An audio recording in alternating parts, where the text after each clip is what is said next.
नमस्कार मंडळी, आईच्या पाहुणचारमध्ये मी आपलं स्वागत करते.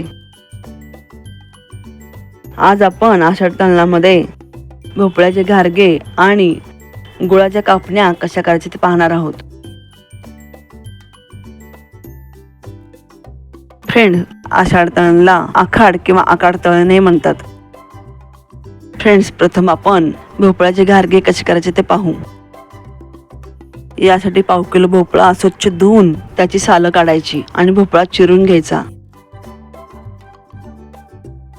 फ्रेंड, आषाढ तळण्याच्या प्रथेमागचं शास्त्रीय कारण असे की आषाढ महिन्यात पावसाचा जोर जास्त असतो, त्यामुळे या दिवसात पावसाचे पाणी प्रदूषित होते आणि आरोग्य बिघडते. तसेच या दिवसात खाण्यातून पाण्यातून अनेक आजारांचा प्रादुर्भाव होत असतो. अशा वेळी तळणीचे पदार्थ खाऊन शरीराला आवश्यक असणारे वंगण मिळते, तसेच ऊर्जा मिळते. आणि हो फ्रेंड्स, बाहेरचे पदार्थ न खाता घरातच बनवलेले वेगवेगळे चटपटीत तिखट गोड पदार्थ खाण्याचा आनंद मिळतो. हा आषाढ तळण पाळण्याचा सरळ साधा हेतू आहे. चिरलेल्या भोपळ्याच्या फोडीमध्ये 1 ग्लास पाणी घालून या फोडी शिजवून घ्यायच्या आहेत.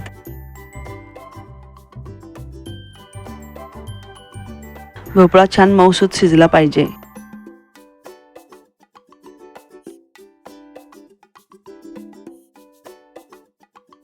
आता भोपळ्याच्या फोडी स्मॅशरने स्मॅश करून घ्यायच्या. फ्रेंड्स, भोपळ्यामध्ये फायबरचे प्रमाण जास्त असल्यामुळे पाचन क्रिया सुधारते. भोपळ्यामध्ये अँटीऑक्सिडंट तसेच व्हिटॅमिन सी असल्यामुळे त्वचा निरोगी आणि तजेलदार राहते. पाव किलो भोपळ्यासाठी 2 वाट्या खिसलेला गूळ घालायचा. आता हे मिश्रण छान एकजीव करून घ्यायचे. फ्रेंड्स, भोपळ्यामध्ये कॅल्शियम, मॅग्नेशियम, पोटॅशियम आणि फॉस्फरस सारखी खनिजे असल्यामुळे हृदयाचे आरोग्य सुधारते, तसेच हाडे मजबूत होतात. भोपळ्यामध्ये फायबरचे प्रमाण जास्त असल्यामुळे आणि कॅलरीजचे प्रमाण कमी असल्यामुळे वजन कमी करण्यास फायदा होतो. फ्रेंड्स, भोपळा आणि गुळाचे मिश्रण मोठ्या चाळणीने गाळून घ्यायचे.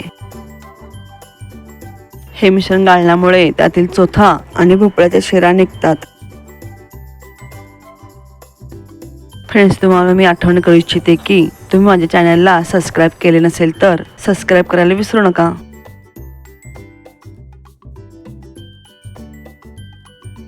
फ्रेंड्स, माझ्या येणाऱ्या पुढील रेसिपी पाहण्यासाठी बेल आयकॉनवर क्लिक करा, जेणेकरून माझ्या रेसिपी तुमच्यापर्यंत पहिल्यांदा पोहोचतील.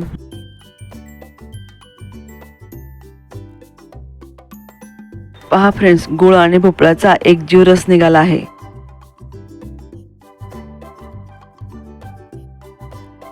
आता यामध्ये 2 वाटी गव्हाचे पीठ घालायचे, अर्धी वाटी डाळीचे पीठ घालायचे, 1 मोठा चमचा रवा घालायचा, 1 चमचा वेलची पावडर घालायची, 1 मोठा चमचा खसखस घालायची, अर्धा चमचा सुंठ पावडर घालायची. सुंठ घातल्यामुळे डाळीचे पीठ बाधत नाही. आता हे मिश्रण छान मिक्स करून घ्यायचे.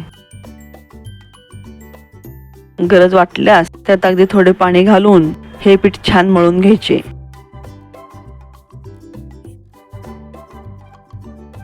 एक पळी तेल घालून हे पीठ छान मळून घ्यायचे.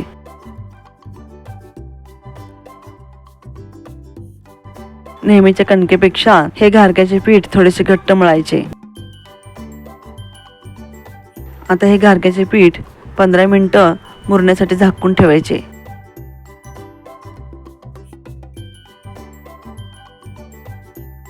पंधरा मिनिटांनंतर हे पीठ पुन्हा एकदा छान मळून घ्यायचे.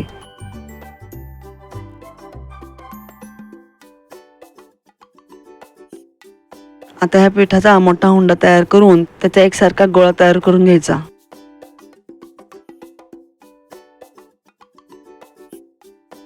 या गोळ्यास पीठ न लावता त्याची मोठी पोळी लाटून घ्यायची. ही पोळी नेहमीच्या पोळीपेक्षा थोडीशी जाड करायची. आता या पोळीवर वाटीच्या साहाय्याने प्रेस करून छोट्या छोट्या पुऱ्या तयार करून घ्यायच्या. एक एक पुरी लाटण्यापेक्षा अशा पद्धतीने पुऱ्या केल्यास आपला वेळ वाचतो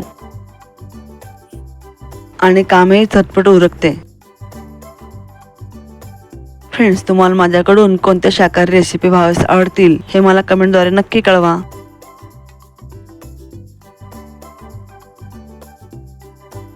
आता ह्या पुऱ्या गरम तेलात सोडून त्यावर झाऱ्याच्या साह्याने तेल उडवत पुऱ्या दोन्ही बाजूने लालसर खमंग तळून घ्यायच्या.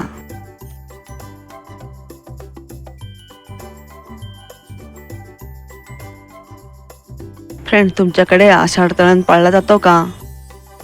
तो कशा प्रकारे पाळला जातो हे मला कमेंटद्वारे नक्की कळवा.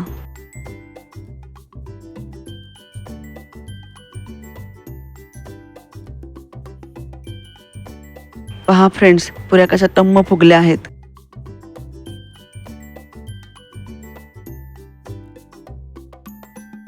या पुऱ्या अशाच फुगलेल्या राहण्यासाठी एक छोटीशी टिप्स आहे.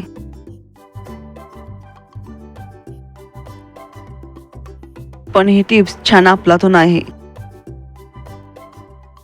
ती टिप्स अशी की या फुगलेल्या पुऱ्यामध्ये सुईने किंवा एका पिनेने होल करून घ्यायचा. एक छोटासा बारीक होल केल्यामुळेही पुरीतील हवा बाहेर पडून पुऱ्या छान फुगलेल्या राहतात. फ्रेंड्स, तुम्हाला ही टिप्स आवडली असेल तर कमेंटद्वारे जरूर कळवा. फ्रेंड्स, भोपळ्याचे घारगे तयार आहेत. हे भोपळ्याचे घारगे 15-20 दिवस छान टिकतात. हे भोपळ्याचे घारगे प्रवासात नेण्यासाठी उत्तम पर्याय आहे.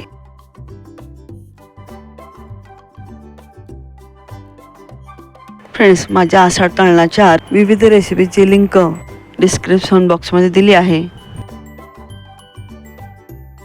पहा फ्रेंड्स, भोपळ्याचे घारगे किती छान झाले आहेत आणि चवीलाही अप्रतिम झाले आहेत. भोपळ्याच्या घारग्याची रेसिपी आवडल्यास कमेंटद्वारे नक्की कळवा. फ्रेंड्स, आता आपण गुळाच्या कापण्या कशा करायच्या ते पाहू. कापण्या करण्यासाठी 2 वाट्या गूळ बारीक चिरून घ्यायचा. हा चिरलेला गूळ 1 वाटी पाण्यामध्ये छान विरघळून घ्यायचा. या विरघळलेल्या गुळामध्ये 2 वाट्या कणिक घालायची, 2 चमचे रवा घालायचा, पाव चमचा सुंठ घालायची, 1 चमचा वेलची पावडर घालायची. आता हे मिश्रण छान मिक्स करून घ्यायचे.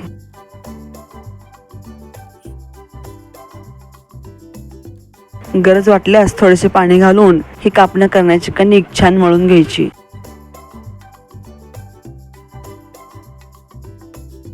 आता यात 1 पळी तेल घालून ही कणिक छान मळून घ्यायची. ही कणिक नेहमीच्या कणकेपेक्षा थोडीशी घट्ट मळावी. ही मळलेली कणिक मुरण्यासाठी 15 मिनिटं झाकून ठेवायची.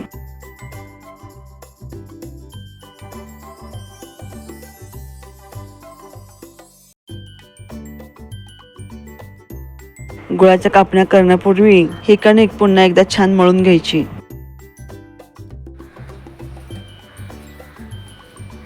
आता या कणकेचा मोठा उंडा घेऊन तो एकसारखा गोल करून घ्यायचा.